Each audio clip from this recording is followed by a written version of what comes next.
TV Telugu. నేనే మీ శాలిని ప్రియ. ఈ రోజు అయితే ఇక్కడ సబ్ కలెక్టర్ ఆఫీస్ కాడ ప్రజా పరిష్కార వేదికలో మేమందరూ ప్రజల సమస్యలు తెలుసుకొని చూస్తుండగా ఒక పెద్ద వచ్చి చెట్టు కింద కూర్చొని అయితే ఏడుస్తుంది. ఎందుకు ఏడుస్తుంది ఏం రా అని చెప్పి వెళ్లే గుద్దుకే జగనన్న ఇచ్చిన భూమిలో ఇల్లు కట్టుకోమని చెప్పి గవర్నమెంట్ వచ్చి ఆర్డర్లు ఇచ్చినప్పుడు ఎంతో సంతోషంగా వచ్చి ఇల్లు కట్టుకున్నానికైతే సిద్ధమైంది. కానీ అకస్మాత్తుగా అర్థం కట్టడం అంతా పూర్తి అయిపోయిన తర్వాత వేరే వాళ్ళు వచ్చి ఇది మా భూమి, ఈ ఇల్లు మాది, ఇది మాకే సొంతము అని చెప్పి ఆక్రమించుకునే దానికైతే వచ్చినారంట.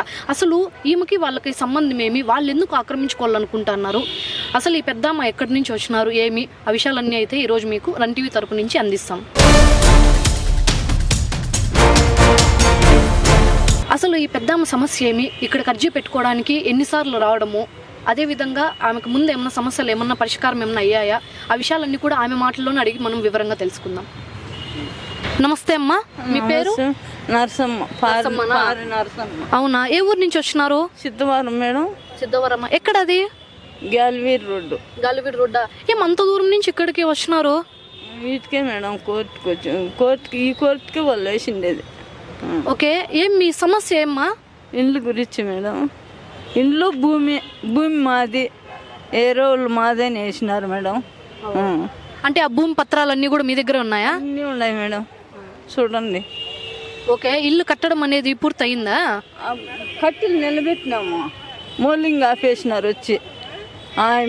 పెద్దమండి ఎంబారు ఆర్ఐను ఈఆర్ఓను పంపిస్తున్నాడు. ఏమన్నా పని చేసేందుకు ఇక్కడ ఎవరన్నా ఫోన్లు చేస్తే ఆపేసేది.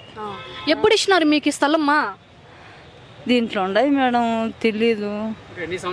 ఎన్ని సంవత్సరాల నుంచి, ఐ మీన్ ఎప్పటి నుంచి కడతాను ఇల్లు మీరు? నాకు బాగలేకన్నా సుదరు వచ్చేసి తిరుపతిలో 3 ఇళ్ళు ఉన్నా. అప్పుడు గోళ్ళ కట్టి వదిలేసినాం, నాకు బాగలేకన్నా అయిపోయింది.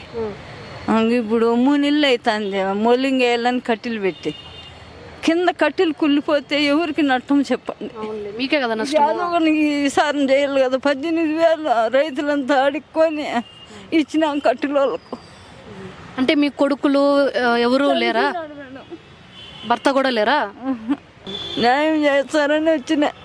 కన్నంలో నీళ్ళులా 100 రూపాయలు రైతు ఇచ్చింటే మేము మాది వాళ్ళం సమే. అది ఎత్తుకొని ఆయప్పకి ఇచ్చిన రాసి అయిపోకో.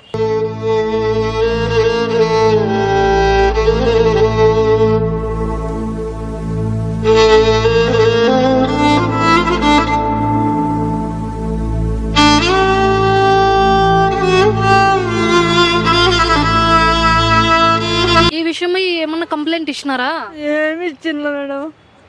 పోనీ మీకు ముందు వెనక ఎవరన్నా వచ్చినారా సాయం చేయకి? మా అన్న కొడుకు ఒకడు ఉన్నాడు, వాళ్ళు లేడు అని పెళ్ళాన్ని బాగాలేక రాసి టీవీనాడు. పొద్దున్నే లేకుండా ఎంటబడవచ్చు శివయ్య. ఇప్పుడు ఎన్నోసారి మా ఇక్కడికి రావడం మీరు కలెక్టర్ ఆఫీస్కి? 5-6 మాటలు వచ్చినాం మేడం. 5 ఏమని చెప్పి పంపిస్తున్నారు? ఏందా మళ్ళా ఆ సారు 27వ తేదీ రాండి అని చెప్పినాడా, మళ్ళా మారిపోయినాడు. మళ్ళీ మేడం వచ్చినాక 2 మాటలు వచ్చినాం. అంత బాధ అంటే అంత బాధ కాదు మేడం, మాకు సహాయం చేయండి. వాళ్ళు వచ్చి అప్పు చేసినాము, నాది బిల్లు పడింది, గోళ్ళ బిల్లు పడింది. మోలింగ్ వేసేయండిమ్మా బిల్లు పెడతానన్నాడు వర్క్ ఇన్స్పెక్టర్. ఆయన సారు మేడం పిలిచి చెప్పిందంట సిమెంట్ కమ్మేద్దని. అది ఇచ్చింటే రైతుల్లో కావాల్సిన టేపిచ్చేద్దాం. కమ్మి సిమెంట్ మేము కొనేట్టుగా ఉన్నామా చెప్పు. అట్లా బాధ మేడం మాకు. చాలా కష్టపడి అయితే కట్టినట్లుండ, అర్థం వరకు పూర్తి అయిపోయింది కట్టడం కూడా. ఇసుక చూడు కొంత బాధ అవుతుంది. గ్రూప్లో తీసుకున్నాం మా కోడాలు మనుమాపి, నేను మనుమాపి. ఆయన పేరుతో నా పేరుతో మన తావులో మనం కట్టుకుందాంలే అని ఎమ్మెల్యే ఎప్పుడు పవాకర్ రెడ్డి ఇచ్చినాడు ఆ బుక్లు.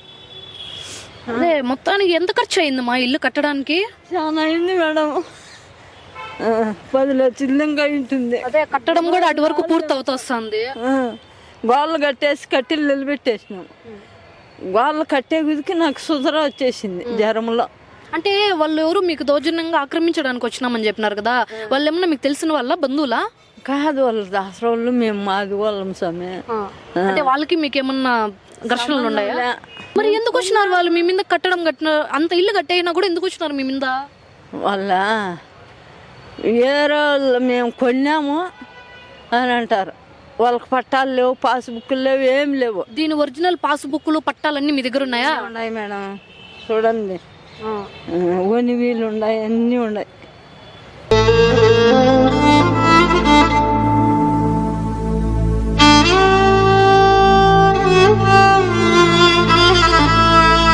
మేడం సార్ అన్నీ అంటే ఉన్నాయి. దీనికి సంబంధించిన పాస్బుక్లు, భూమి పత్రాలు అన్నీ ఉన్నాయి మీ దగ్గర. ఉన్నాయి. ఇంటి కట్టడానికి అదే ఖర్చు అంతా కూడా మీరు ఒకరే భరించినారా? మేమే ఇది మహిళా మండలి గ్రూపులు ఇచ్చారు లేదా, దాంట్లో ఎవరో వాళ్ళ పేరు తెచ్చుకునేది. మా పింఛనీళ్ళు ఓని వీళ్ళు కూడా చూడండి, మాకేమి లేకుండా ఉండేది సార్. మొత్తాన్ని ఎవరో అయితే ఇంత కష్టపడి డబ్బులు జమ చేసుకొని ఇల్లు కట్టుకుంటున్నారు. చూసారు కదండి, ఈ పెద్దమ్మ అయితే జగన్ ఇచ్చిన గవర్నమెంట్ ఇచ్చిండే స్థలంతో అయితే ఇల్లు కట్టుకుందంట. దగ్గర దగ్గర 5-6 లక్షలు అప్పు చేసి మేము ఒక్కటే వచ్చి ఇల్లునైతే ప్రారంభించిందంట. కానీ కట్టడం అంతా పూర్తయింది, పునాది అంతా అయిపోయింది. అర్థం కట్టడం పూర్తి అయిపోయిన తర్వాత వేరే వాళ్ళు వచ్చి మాది ఆస్తి అని చెప్పి లాక్కోవడం అయితే నిజంగా చాలా అంటే చాలా దుర్భరమైన పరిస్థితి. పాపం పెద్దమ్మ, ఆమెకు భర్త లేరంట, కొడుకులు పిల్లోళ్ళు ముందు వెనక ఎవరు లేరు, ఒంటరి మహిళ 5-6 లక్షలు అప్పు చేసి ఇల్లు కడతాండదంటే ఈ కాలంలో అయితే సామాన్యమైన విషయం అయితే కాదు.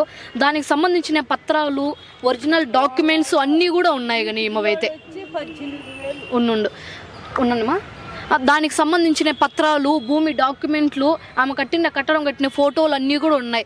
అక్కడ పోలీస్ స్టేషన్లో అంతా కేసు పెట్టి ఎంఆర్ఓ వాళ్ళంతా వెళ్ళి మాట్లాడినా కూడా ఈమెకైతే న్యాయం అయితే జరగలేదంట. ఇక్కడ కూడా 2-3 సార్లు వచ్చినా కూడా ఏమంటే అవి సమాధానాలు చెప్పి అయితే వెళ్ళిపోయినారంట. ఆ ల్యాండ్లో అయితే ఏమన్నా ఆమె సొంత స్థలంలోనే ఆమె ఇంటి దగ్గరికి ఆమె వెళ్తేనే వాళ్ళు కొట్టేకొచ్చేస్తున్నారంట. వాళ్ళు ఆమె మీదకి బెదిరిస్తున్నారంట. ఇది మా స్థలము, మా ఇల్లు అని చెప్పి బెదిరిస్తున్నారంట. ఈమె సమస్యనైతే ఈరోజు ఇక్కడికి అర్జీ పెట్టుకోవడానికి వచ్చినప్పుడు చెట్టు కింద కూర్చొని ఏడుస్తూ ఉండిందండి. చాలా పాపము. మాకే బాధ వేసి మేము వెళ్ళి అడిగే గుద్దికి ఏడుస్తా మాకైతే చెప్పింది ఈ విషయం అంతా. ఇట్లా నన్ను ఇబ్బంది పెడతాండ్రు, కొట్టేకి కూడా వస్తాండ్రు నా మింద అని చెప్పి అయితే చెప్పింది. ఈమె దగ్గర పత్రాలు అన్నీ కూడా కరెక్ట్గా ఉన్నాయి, ఒరిజినల్ డాక్యుమెంట్స్ అన్నీ కూడా. సో ఈ కలెక్టర్ మేడం దగ్గరికి అయితే అర్జీ పెట్టుకునేకి వచ్చినారంట. ఈమె సమస్యను అయితే మేడం కొంచెం సీరియస్గా తీసుకొని, ఈమె పెద్ద ఆమె కదా వయసులో పాపము, ఈమె సమస్యను కొంచెం దృష్టిలో పెట్టుకొని ఈమెకు న్యాయం జరగాలని చెప్పి రన్ టీవీ తరపు నుంచి మేము మరీ కోరుకుంటున్నామండి.